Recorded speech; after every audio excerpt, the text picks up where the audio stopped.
Good morning, one and all, and welcome to KMC's Business Intelligence webinar series. Today's topic is Thriving into the New Normal, Adapting to a New Business Strategy. We are joined today by Daryl Jensen and Ash Arameka, the Managing Partner for Risk Management and Manager of People Advisory Services for EY. I'd like to thank our sponsors, EY, Flexingate, Magna, Nutrien, Prasad Employment Law, and RBC, for making today's event possible, as well as this series. Before beginning the webinar today, I would like to remind all viewers that we have muted the mic option. If you have any questions during the webinar, please type them in to either the general chat or the Q&A chat available. We are also recording this webinar, which will be made available on KMC's website afterwards. So I don't have any other messages at this point, so I will be muting myself and handing the presentation over to Daryl and Ash. Great, thank you very much, and it's great to be here today. Hello, everyone.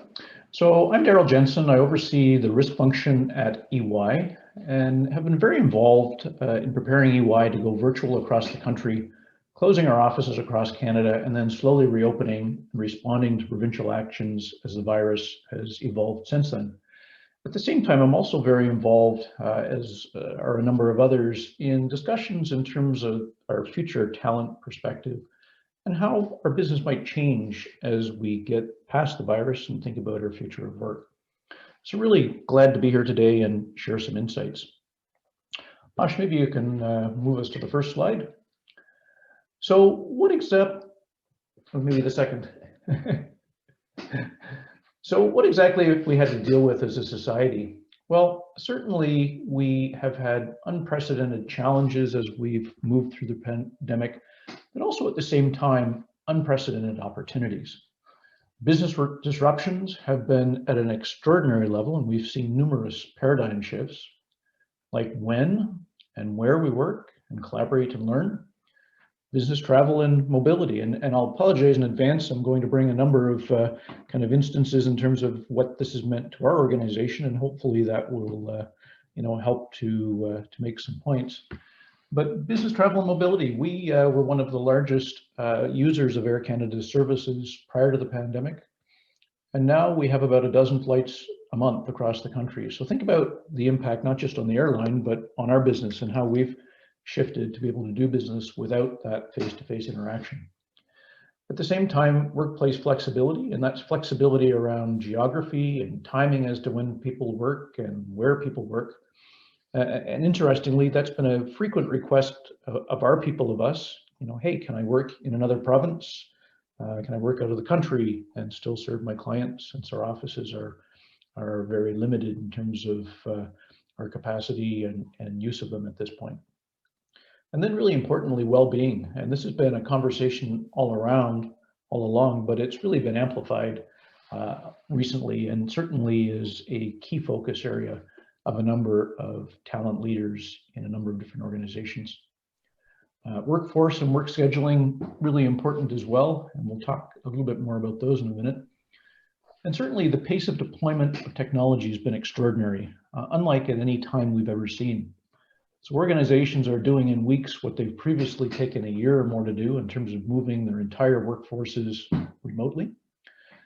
You've seen some small retail organizations with no significant previous online presence that went online and were offering full retail over the course of a weekend. And we're seeing organizations that have deployed software faster than ever before. We were not a Microsoft Teams user to a great extent before the pandemic struck, and in a matter of a couple of weeks, we had 250,000 users around the globe using Teams. And we were one of Microsoft's largest deployments at that point. In the past, it would have taken us months to deploy something like that. And so, when the need is there, organizations have proven that they can do things very quickly in terms of deployment and technology. Real estate footprint is really a hot topic these days as well. There's been a lot of rethinking around it. So not just, do I need as much space as I have in the past, but do I need any space at all? And we've seen a number of organizations that have made that entire pivot. A lot of tech companies have done that. And then we're also hearing conversations about companies saying, well, maybe I need the same amount of space, but maybe I need it in different areas. Maybe I need it closer to where my workforce might be, smaller pods rather than bigger locations like I have today. Or maybe we'll use our space differently. And that's, certainly where our organization is thinking at this point. So maybe, when people are doing what I'll call heads down focus work or work that's done independently, maybe a lot of that will be done from home in the future. And maybe our workspace will be very much focused on collaboration and bringing people together and really maximizing our potential in areas where we do need to bring people together and collaborate. And certainly, depending on your industry or sector or company culture and geography, all of those things affect how organizations are thinking about this. So we've been broadly thinking about three types of organizations that have emerged during the pandemic. And I know this will be a bit oversimplifying, but probably important to set this context as well. So some organizations we're calling resilient, and those are really what we refer to as essential services. So ones that were already operating online or virtually, grocery, food supply chain, cable providers, online consumer products. So not a lot of changes in some respects, or if they were bricks and mortars, they've continued because of the nature of their services. Others have had to reconfigure. So they took advantage of the opportunity and they retooled. Think about plexiglass contractors or appliance manufacturers. Maybe they're not making as many ranges today, but certainly a whole lot of freezers as people are, revolving more around their home environments and needing to keep food and prepare food and keep it longer. Think about restaurants where they've gone from high-end inside dining to maybe becoming a high-end takeout business, or Uber, who's no longer transporting people to the same extent they did, but really now transporting food and groceries. And then certainly there are those that are at risk. So think of, and a great number of organizations, think about everyone from dry cleaners to cinemas to airlines. So very, very disruptive for those organizations. And then with each of those types, there are unique workforce challenges. Maybe just to touch on a few of those. For the resilient organizations, certainly the revenue may be there, but maybe the workforce isn't. And so we'll think about farmers and the need for temporary foreign workers and some of the challenges that they've had in attracting and retaining them. Or long-term care homes, employees getting sick or worn out or simply afraid to come to work. Or other businesses and how they engage people differently when working remotely than they've never had to think about or do before. And those that are reconfigured, the revenue may be available, but could be quite different from last year's revenue. So think about how you retrain your talent on the fly where revenue has moved. This is a huge issue. Or how do you take advantage of the gig workforce to obtain these new skills? Thinking about onboarding people safely and effectively in a remote or restricted environment where your practices are going to be very, very different from they had in the past. And how do you build on and protect the culture you've built over time that may be so critical to the business that you're conducting? And then at risk, revenue is not there right now, but really important, obviously, to think through how you're able to survive in the near term. And then critically important, if you're not able to retain those employees in the near term, how do you make sure that you get them back when your business does resurface? If you don't have the people that are skilled that can do what needed to be done before, then a real challenge. You might as well not come back into business in some respects. And then a number of new people issues as we move to the next slide. So, there's new types of work. So think about the energy that kept retail people buzzing, and perhaps that's now evaporated as we're moved on to an online retail work. Skills are very different before. You may have the same people, but how do you motivate and reskill people? Work allocations. Some people are busier than ever, some less busy. Are these skills transferable to allow to smooth out peaks and valleys? And just because people may be within the same group or same general job function doesn't necessarily mean that our people are going to be interchangeable. And then working patterns and hours. I know many on the call, I'm sure, have experienced this. My first couple of weeks working from home, it was, wow, I can't believe how much I'm getting done. And then very quickly you recognize, well, where did my separation from work and home go? And then, not too long after that, it was, wow, I really need to get back to the office because I need to get away from my work. And I don't even have kids at home. And so what if you do have children at home all day, and how do you cope and balance and manage those various work and home integration aspects? So a lot of considerations in managing and changing our workforce. And how do you engage with those portions of your workforce that you may have had to temporarily lay off? When you need to engage with them, because as I said a minute ago, you really need to get them back. They're critical to getting your business up and running when you need to do that. And then questions like, how do you maintain and create that glue between people in the workplace when activities that drove that before don't exist because everyone's working remotely or differently than they did before? And so when we look at a scan of the market, there's a few things that we're seeing. So we're seeing that more than ever, employees crave leadership, trust, and transparency. And certainly this has been different for organizations as they've had to cope with changed circumstances. But certainly the organizations that have told their employees the way it is, been very transparent, and that has always come with some good news and some very challenging news, and helping employees see that employers are doing everything they possibly can to save jobs and give them transparency as to what that's going to mean, whether it's reduced work hours, whether it's causing people to take vacations earlier so that everyone's available to hit the ground running when things do recover, whether it's forecasting that we're going to have smaller increments in terms of pay raises, if indeed we do have those at all going forward. And then our employees' experience has become an increased focal point for talent in the business. And that's really something to think about, and employees' expectations have really gone through the roof. And think about the very significant changes that have come through businesses as a result of technology. And how are we going to continue to engage employees and give them that level of experience? And then one that I thought that was really interesting is just the need for workplace connectivity and technology, and how that is such an incredibly high need of our people now when they have a choice to accept a new job. A year ago, we wouldn't have thought about that, but now it's one of the most important things. How are they going to build that community and culture and feel that they're part of an organization as they join a new organization? And then, we've heard a lot about this over the years, but increasingly, I think business owners are seeing and believing that gig workers are going to substantially replace their existing workforce in the future. This is a huge shift. And think about process changes that you'll need to have in place to enable that to happen. Organizations like ours, we talk a great deal about the importance of culture in the organization, and people having an understanding of why we do things the way we do, and how they treat one another and how they treat our clients. And how do you instill that in these gig workers?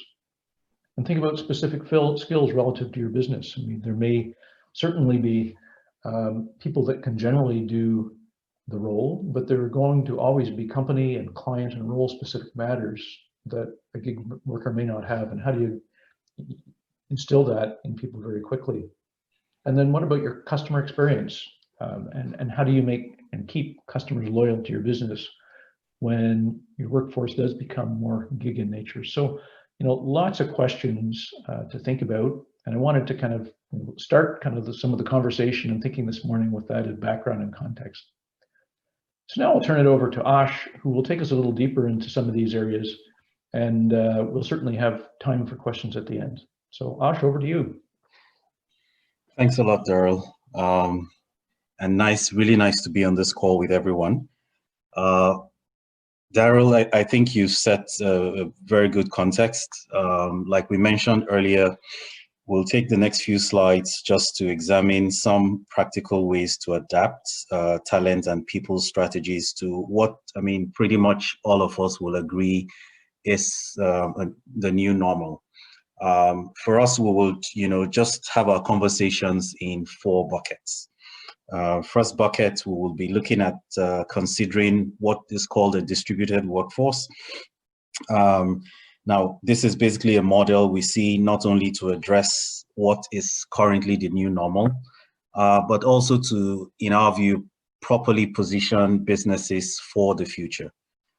Secondly, we would look at what it means to recreate the employee experience.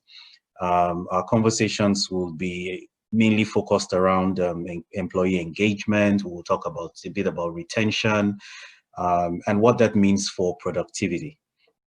Next, we will look at the concept of employee resilience. Like Daryl said, mental health, well-being were conversations we've always had before now, but, we would all agree that even the best of us, have been tested mentally and psychologically through this, the period of the pandemic. And then lastly, and perhaps even most importantly, would take some time to try and examine what the role of leadership is in all this. Does leadership really have a role? Is there something that authentic leadership, can do in resetting the strategy for the new normal and for the future? So these 4 buckets are basically what we will spend a bit of time talking through. And then, as Daryl said, we will give some ample time, for Q&A where there are questions.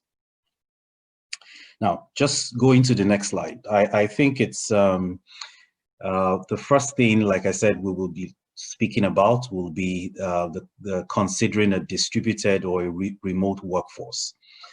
Now, when it comes to looking at that, it's important to say that the future of the businesses really, and by extension work, has begun to show that it's no longer, if you like, a nice to have to operate in a distributed format. Now, when we say distributed work model or distributed workforce, basically it's a situation where the workforce is not necessarily physically located in one place or one office, hence the word distributed, right? Now, what this means is that they are not faced with the restrictions, for example, of a traditional office environment, but are located anywhere, can be located anywhere, while obviously still having access to all the company's resources for efficient, productive work, and to still be able to work and thrive. Now, beyond this model, obviously leveraging some of the unique styles and personalities of individuals, it's important that we look at this model as something that's key even in these uncertain times. I think a good way to start will be just to look at some of the market insights. And yeah, these market insights actually lend some credence to this. So let's look at if you look at the screen, the bottom left, the first one we'll look at is that, from research, very recent research, 65% of employers believe that employees are equally productive when they work remotely. And naturally, the employees themselves agree. These insights are real. And, like Daryl said, even for our company, we've taken time to run these surveys for ourselves. And same thing comes across, we are getting the work done. It is possible for employees to work remotely and still be productive. Next insight that I thought was, pretty great was the fact that, or is the fact that almost 3/4 of organizations, businesses across, are thinking more and more about remote work after the pandemic. So yes, we will, there is light at the end of the tunnel. The good news keeps coming around vaccines and treatments, whether for mild or moderate symptoms and stuff. But after the pandemic, yes, there are conversations that, about 3/4 of organizations are looking at remote work, thereafter. Now, when we think again from the longer term, it's important to also mention that, the next generation of workforce are purely focused on this.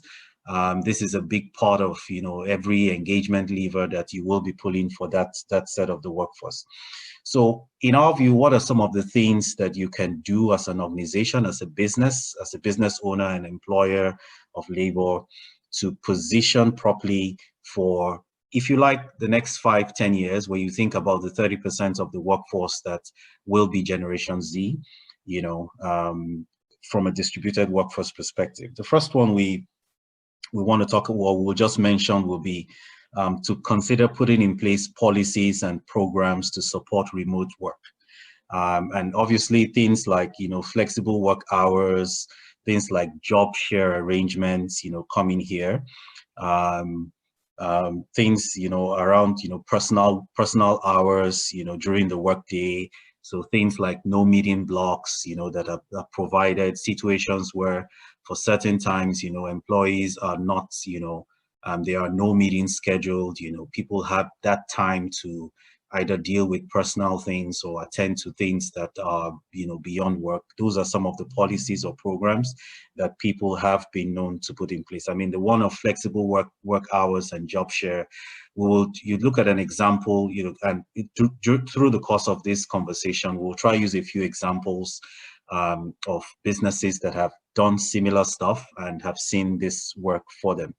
Another one under policies and programs is rotational office days. Again, Daryl talked about, the need to maintain connectivity through this period. So yes, we can talk about having a remote or a distributed workforce, but, how do we keep connectivity? And for that, we have things like rotational office days. So 1 day, 2 days in a week when employees are expected to be physically present in the office, just to stay connected. Obviously, technology and tools plays a huge role in keeping or maintaining a distributed or a remote workforce. Companies, like Daryl said, over the space of weeks, as against months, sometimes some of them even space of days, have transitioned to a way where they now provide remote access to company servers and resources.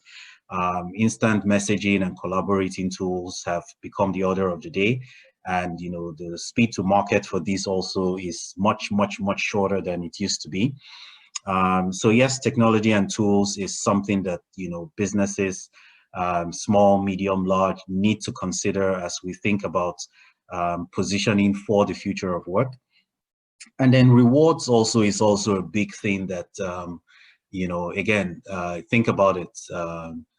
Someone says it's pretty much for employees, almost about the bottom line, right? So from a reward perspective, we have seen across the market, businesses provide stipends for from home office tools to home office equipment, chairs, some internet access, just to ensure that yes, if you do have to work remotely, if we need to operate remotely, there are no impediments to that happening, and employees feel connected continually. So again, from a distributed or remote workforce perspective, we thought to mention a few of these. And an example, I'll just, this is a very interesting example. It's an example of an optometric practice here in the GTA. Now, this practice has about 25 employees across its branches, still in the GTA. Like many businesses, this practice was closed for the initial period of the pandemic and only safely reopened sometime in May or thereabouts. Now, just recently, with the school's resumption in September, there was obviously the challenge of, how does this business support its staff, those employees that have kids in schools and have opted for the virtual schooling option. Now, was this a case of, the rollback to being shut down and start from scratch and begin to look for resources, or staff or employees from outside? Obviously, that didn't seem like a good enough model. So for this business, it had to think outside the box and, sit with, have conversations with employees to try find ways to make things work. Now, again, you can imagine for this business being an optometry practice, most of the roles required in-person attendance at work. So how did they manage this? They did a few things. The first thing they did was, for administrative roles, like, for their office manager, for their service manager, for their receptionist roles, they, switched to rotational days. So it was basically a case where they didn't need to be in the office every day. It was 2-3 days in the week when they had to be in the office, as against being there every day of the week. They also separated what they call their professional role. So for the optometrist role, the optometric assistant role, they opened up the option of job share. Basically a case where two different optometrists can work on one job. Of course, that means reduce hours for each one, but still gives the employee the opportunity to earn a pay as he or she does his or her work. So yes, there was, the job share arrangement. And then lastly, for them, they, took, and this happened in the space of, it was interesting, this happened in the space of a week. They were able to invest in a remote customer care solution that allowed the admin staff to work effectively from home. Now, in the midst of all this, at the end of the day, there were no drops in service levels. For them also, there was the case of increased patient load. And this was basically because all employees didn't have to be in the office. They were able to remodel the office to accommodate more patients with all the physical distances that's required. And with that, their revenue levels remained. And, I think for the mid to long term, employees remain really appreciative of the efforts that the business made to keep them, working and keep them earning a living. So overall, it was win-win for this business. Next example we'll look at very quickly is around that of employee engagement and experience. Now, again, when we talk about recreating employee experience, there's been it's been, all the way from employee opinion to employee satisfaction, employee commitment. Over time, things have metamorphosed, if you like. Now we are in the space where we talk about employee experience, which, basically captures sustainable engagement and the total work experience for an employee. Now, employee experience and engagement, has always been shown to deliver higher business revenues. And I mean, a recent survey, done, again, most of these are, this is an August 2020 survey, basically shows that, businesses with employee engagement have about 2.5% higher revenue compared to others. Now, another important point to mention here when we look at, some of the things we've seen from the market is most small, medium businesses actually say that one of their greatest challenges is talent discovery. So again, how do I find the people who can fit into the culture that, that the business is trying to create? And how do I keep those people, happy, satisfied, able to, committed and willing to give their best and go above and beyond for the business? Now, if these are real challenges that, businesses were facing before, you can only imagine, the height of it in this period. So I think our next slide will look at some of the practical tips, things we found, again, by interacting with clients, scanning the market that are available from an employee experience perspective. The first one we've highlighted here is one-on-one conversations. So if, for example, it wasn't, culturally important to have frequent informal checkpoints with employees before now, not anymore. Right now, in the, like what we call the age of COVID, frequent informal checkpoints, situations where business leaders, can deliberately engage with employees early and often is extremely, extremely important. Next point we've found is employee polling. And for this one, we actually have another example. It's an example of a boutique IT firm, again, here in the GTA, but we'll talk about that, subsequently. For employee pulse surveys, this is something that, to a large extent, we are not, it's something we're kind of used to. But the difference with the pulse surveys that we find these days is two things. One, the frequency of the surveys. So rather than, biannual or yearly surveys that happen, we've come to see that, with things changing with the pandemic, lockdown at this point, next time is, there is opening, up to a certain extent. So with things changing, we find that it's important to have frequent, more frequent surveys. And then even the scope of the surveys has also changed. Before now, there was a straight focus on things that drive employee commitment and, engagement. Now we find that, there are conversations around well-being within the survey, conversations around mental health also falling, within employee surveys. And then the last point, which might seem pretty basic, but the truth is, a lot of businesses, had taken this for granted, is the simple concept of an open recognition. Now, rewarding this is a simple case where you reward, exceptional performance with public recognition. And someone says, oh, how do we do this even when we have to operate remotely, we have a distributed workforce? Because this is extremely important, we've seen clients, we've seen businesses that have dedicated, for example, a Teams channel just for kudos, just for recognition.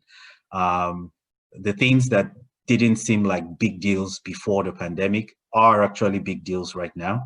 And it's extremely important that, these things are acknowledged, these things are celebrated, and the recognition is open and instant, as the case may be.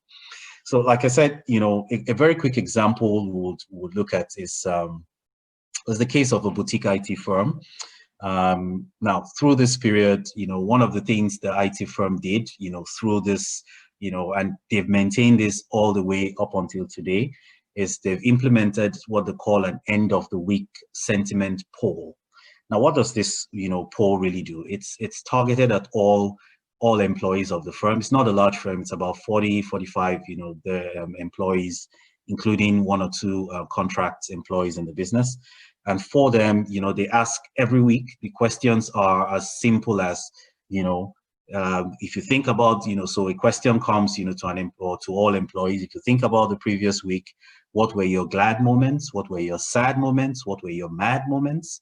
And then they have a second question that says, as a business, what do we need to start, stop, and continue doing? Now, again, so the question is, what do they do with these results? First off, the survey, keeps employees feeling that their voices are heard, and allows the business to react in an agile fashion to whatever changes need to happen. Now, how did they do this? The results of every week's polling, were sent to team leads. And the team leads had this as a standing agenda item in the team leads and managers meeting. So basically, they will track to see, what were the actions that needed to be taken? Have those actions been taken? Are there other actions that need to happen, etc. So again, it was about getting these things in and then following through and tracking to see progress. The next concept of or strategy we will talk about is really around building employee resilience. And this is an interesting one. I say all are interesting, but this is, because again, we all, I'm sure every single one of us, will acknowledge that psychologically and socially, everyone is impacted. I mean, there is a lot of anxiety right now in the world of work. Someone termed it an anxiety-provoking virtual world of work. Now, again, for this, we've seen our experience has been a two-pronged approach that companies have used to deal with this.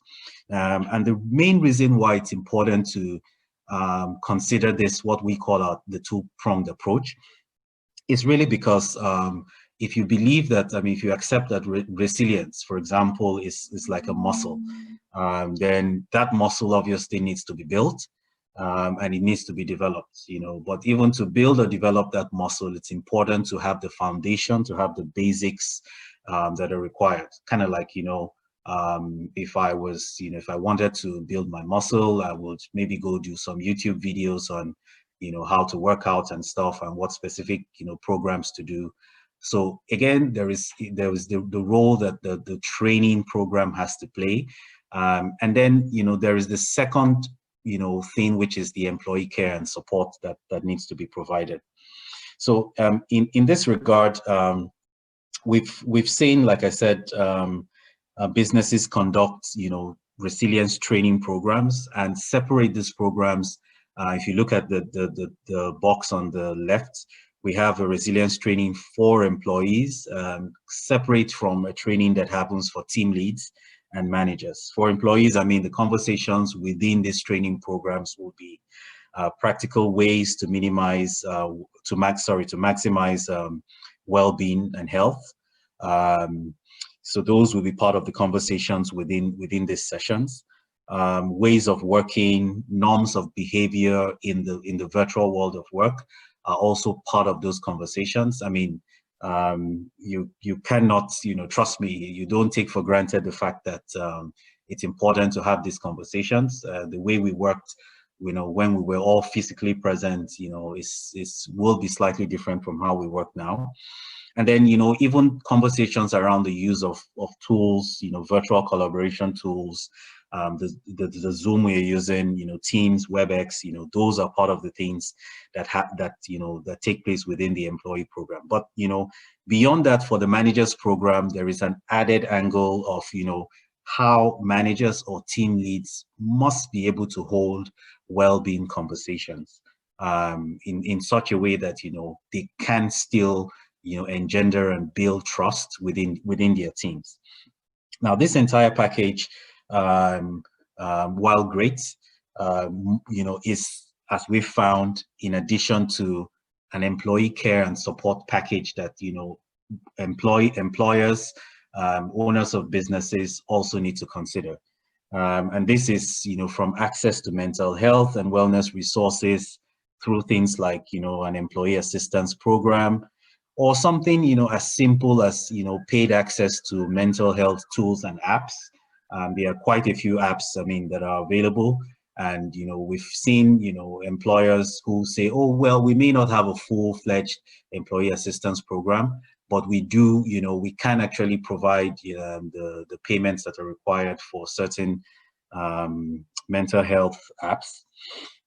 To going all the way to the physical support that employers can provide, and these are things for us through like maybe subsidizing for gym equipment, and it may even be as simple as being deliberate about activating group fitness challenges.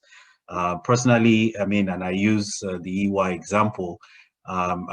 We just kicked off one, and I must tell you that, it's added a new level of excitement for me, for my team, for the entire team, just because, again, we do realize that in this, with all the challenges that COVID presents, we sometimes need these distractions to keep us, if you like, sane.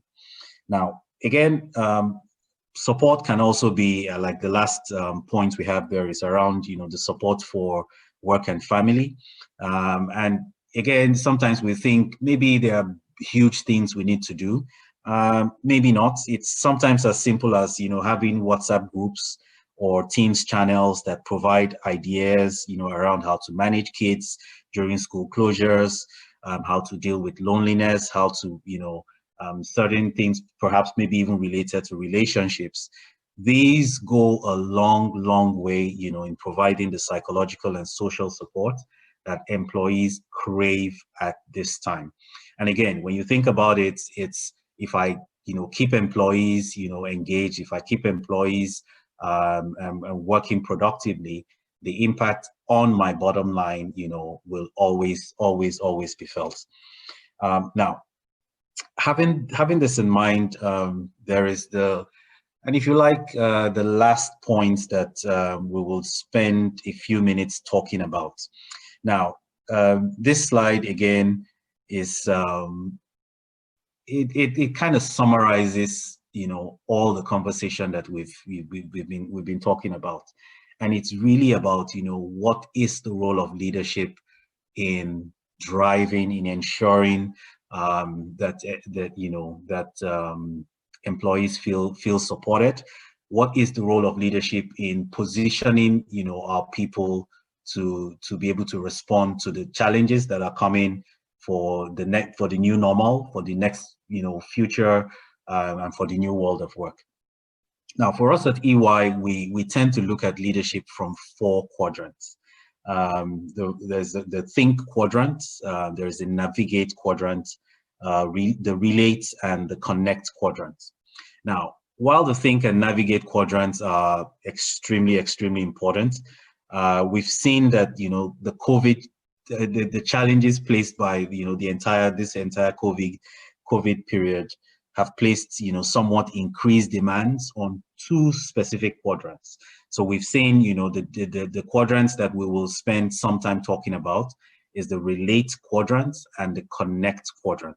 So really, what is it under these quadrants that we really want to speak about? Under relate is important for us as business leaders, like Daryl said, to be open and transparent with our staff and employees. Again, it's a simple case of, and we've, this is tested, we've seen it work. We are all going through, the challenges together. Let's, for example, it's important that employees know what are some of the challenges the business is going through, what uncertainties, is the business facing at this time, and maybe the business has had to take some hard choices or make some hard decisions. What are some of the triggers or the things that have led to those, and what maybe does the future portend? These, this level of transparency is what employees are craving, are desiring at this time, and it goes back to the point that as employees crave this, as leaders, it behoves on us to see how well we can respond to that. Now, beyond that, under the relate quadrant, we have empathy and building trust. Now, for these, again, extremely important as business leaders, we demonstrate, that we do have positive beliefs in our employees.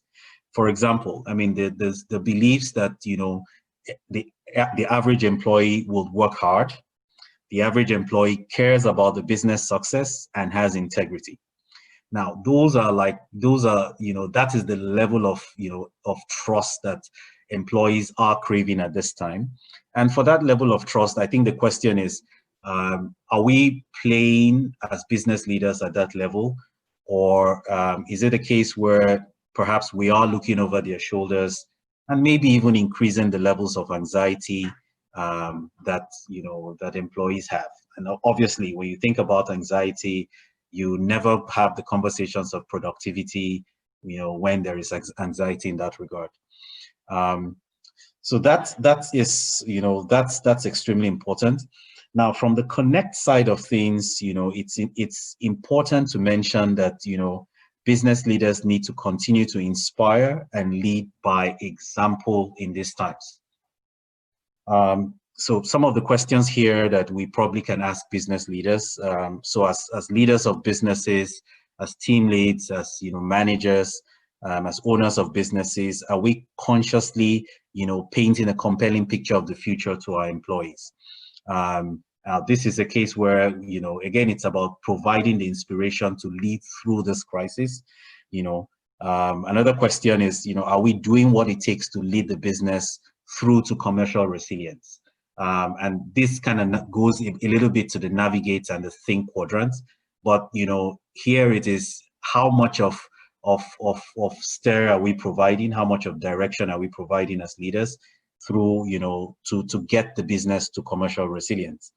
And then other point I want to mention is, are we, and this goes to the virtual leadership, are we by ourselves as leaders and by our actions showing that it is possible to lead and work virtually through technology and achieve, business results? Again, the average employee is looking up to leaders, to show and lead by example, that this is actually possible.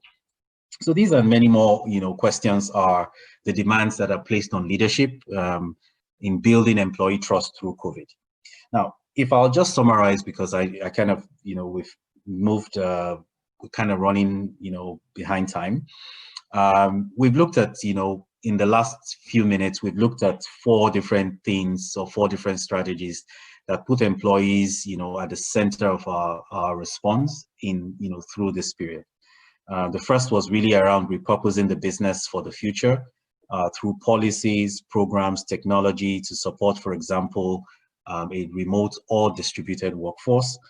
Secondly, we took time to talk a bit about getting the best productivity out of our workforce by, getting their share of voice and collectively using that share of voice to tackle the unprecedented challenges. One thing I was going to mention is, if we do realize that these are unprecedented times, then it's important to get, collective intelligence from employees to be able to deal with what the challenges are. Thirdly, we talked about, ensuring that employees are psychologically and socially supported through trainings and also the provision of resources, care resources from a mental perspective, from a physical perspective, as well as family and work perspective. And then lastly, our conversation was around how authentic leadership, through transparency, trust, and inspiration can actually be the game changer as we move, into further months of this, and what has, we all agree has become, the new normal. I'll pause at this point and give room for questions.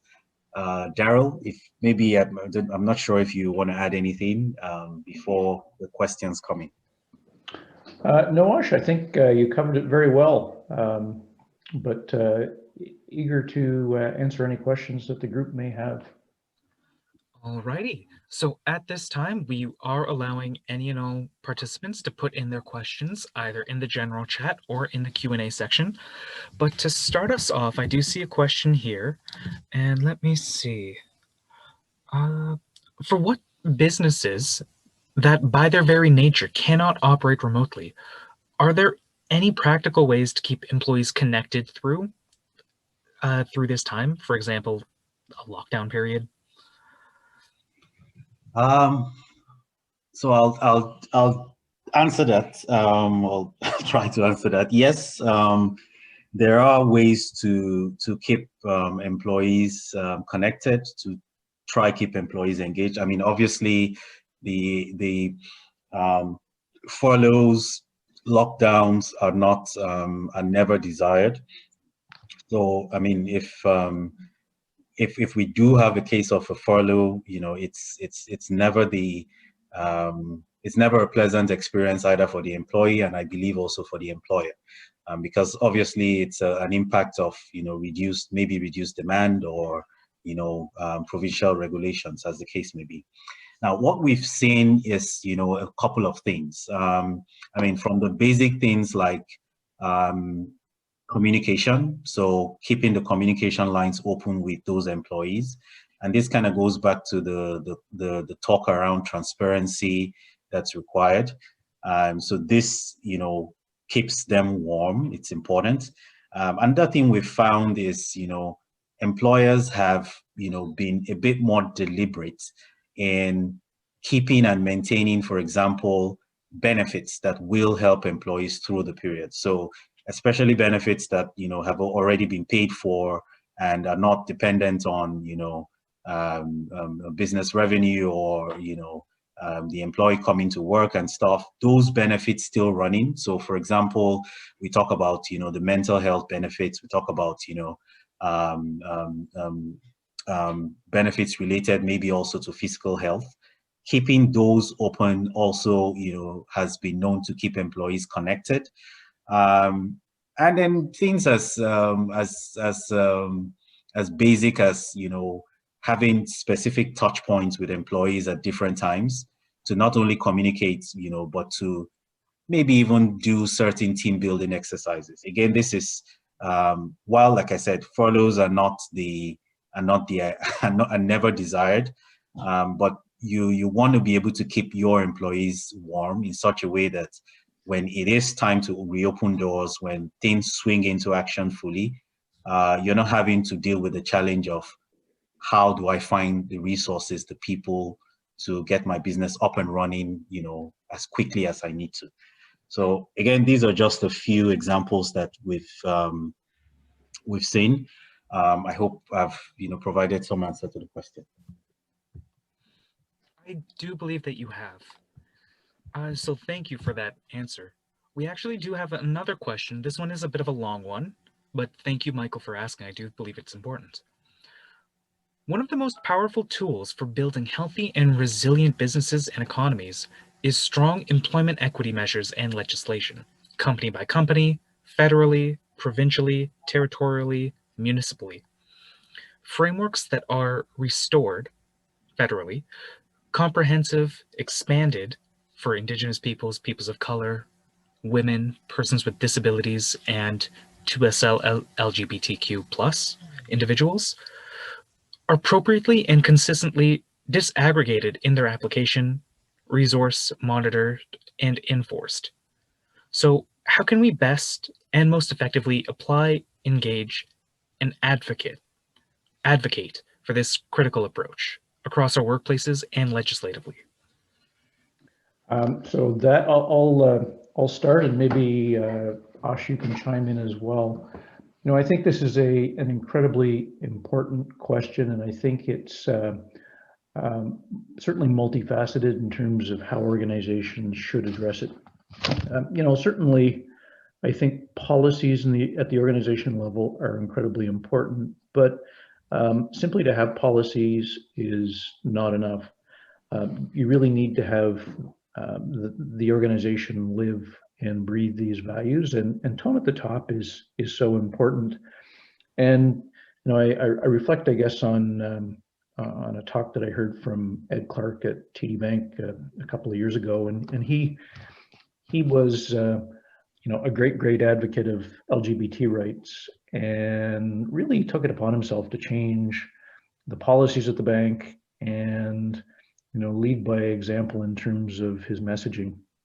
And then a couple of years after he had implemented all these changes, he started asking people, how many people do we have who are actually out at work? And it was very interesting because while he was very forthright in being supportive, while all the bank's policies have changed, he really didn't see this being lived at the organization. And so, what that told him is that you do need to integrate your thinking and your policies and really make them live throughout the organization at all levels in the organization.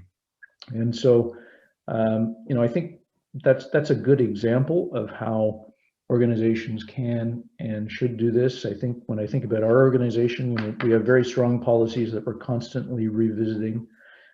We do have broad tone at the top, and we do have accountability for these actions.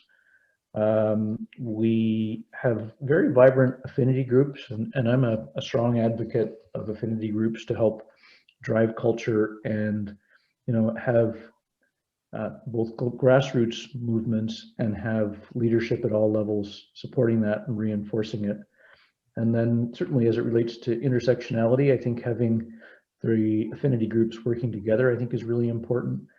And then really making sure that in all of your promotion discussions, all of your employee review and evaluation discussions, that you keep at the top of your mind just how important it is to challenge yourselves as to whether there are biases that you're inherently living, and that we constantly stand back and look at opportunities to I guess evaluate and appreciate all of the aspects of people that we have in our workforce. I think other things that are really important are setting broad goals within the organization, whether it's certain quotas around what your expectation is, either in near term or long term, for certain groups, whether it's gender-based, whether it's visible or invisible minorities.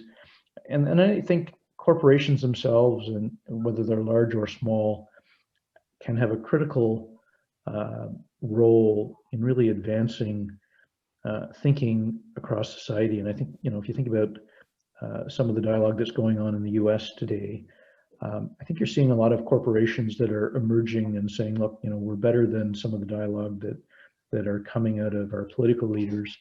And they're actually, driving a lot of change. I think you're seeing that in Canada with, some of the recent activity around Black Lives Matter.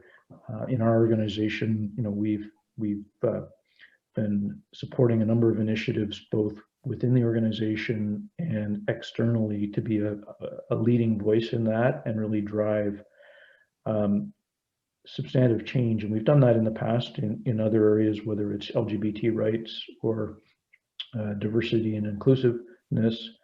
And so I think, it's important for organizations to lead on that front. So I know this has been a kind of a bit of a disjointed answer, but Ash, I'm not sure if you'd add anything or if others have questions around that.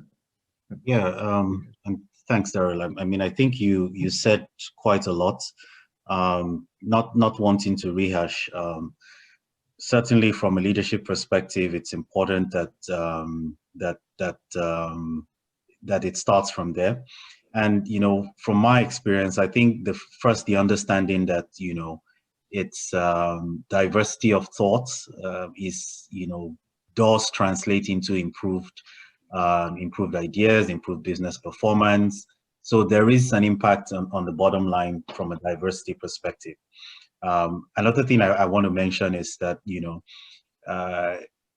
all this resides on data. So it's almost impossible to monitor, to track, to measure how well we are doing from an equity perspective if I do not have the data upfront. So again, it's starting by recognizing that there is value from diversity, and then taking it to the point of, okay, so what data do I need to gather to be able to support whatever decisions I'm taking. I mean, Daryl talked about promotions, talked about perhaps recognition and all other things. So these things always have to be driven by data. I guess one thing that I would add is that we really do focus in our organization on bringing diversity of thought in teams, and you talked about that a little bit, Ash, but that is just so critical. And you get that through the diversity of various team members that you bring to the table. And so taking the approach across the organization that you're actively going to seek out and include people in teams that will have diverse backgrounds so that you can have that diversity of thought is so important. One of the things that we will ask ourselves sometimes is what are the questions that we're not asking when we're thinking about a client problem and we're thinking about other problems in organizations that we're trying to solve. And what comes back time and time again is just the importance of having diverse people around the table, because that is where you're most likely to get differing perspectives and the questions being asked that maybe haven't been asked before, to uncover issues and bring, I guess, best in class solutions to both our internal endeavors and our clients' endeavors. Any other questions? It actually looks like we are wrapping up. We have actually extended our time a little bit here. So I'd like to thank everyone for attending today's webinar and thank Ash as well as Daryl for presenting for us. You provided some great information, which again, we will be making available on the KMC website. We also want to thank once again our sponsors, EY, Flexingate, Magna, Nutrien, Prasad Employment Law, and RBC for sponsoring the Business Intelligence webinar series. Our next webinar will be December 15th, focused on staffing and recruitment trends, managing talent during the COVID-19 outbreak. You can visit the KMC website for more information or contact myself at rsingh@kmc.ca or Vandana Srinivasan at vsrinivasan@kmc.ca for more info. But that brings us to a close. Thank you so much for attending. And thank you, Ash and Daryl. Thank Oh, it's a you. pleasure. Great being here. Thank you.